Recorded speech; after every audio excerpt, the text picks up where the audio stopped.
Does Britain have a sick note culture and a lazy workforce? No. Well, I mean, I wouldn't put it in quite the terms that Shelley did in her question. That's exactly how the Prime Minister put it. It's very unfair for the government to essentially pin the blame on the British people, as ultimately it's a systemic problem of long-term chronic austerity. I don't think we have a sick note culture and a lazy workforce. I think we have a sickness problem and a lazy government. Honestly, if you can set your watch, I kind of groan. There's an election coming. The government gets tired. They're casting around for something to say that's going to keep the base or generate some energy about something. It usually involves having a go at somebody, right?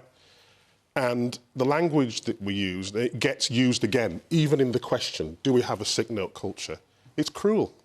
But I have a client who, I don't know how he injured himself, but he wasn't able to sit or stand for any long length of time for over 18 years. I've been with him when he's gone to have his assessment, and because he can stand for 4 minutes, he's deemed as being able to work.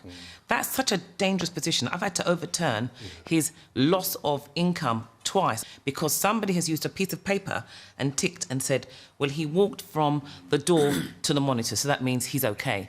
I'm actually a mental health nurse that works in this area. So you'll get one client of a family that you're working with and you end up with the whole family. Yeah. Because as part of my job, we have to be holistic. Yeah. So you'll find out that there's housing issues. Yeah. You'll find out that there's poverty. You'll find out that there's no childcare, etc. So what's happening in mental health is that we are becoming housing officers. Yeah. We are becoming social workers. Yes. We are doing all the jobs that GPs cannot handle because there's not enough of them and they're not able to cope.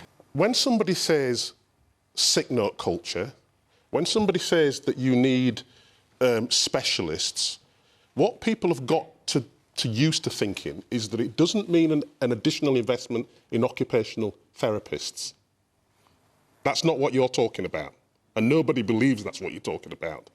What they think you're talking about is somebody who works for the DWP or a private sector company who's measured by the ability to beat you back into a job, which is not the same thing.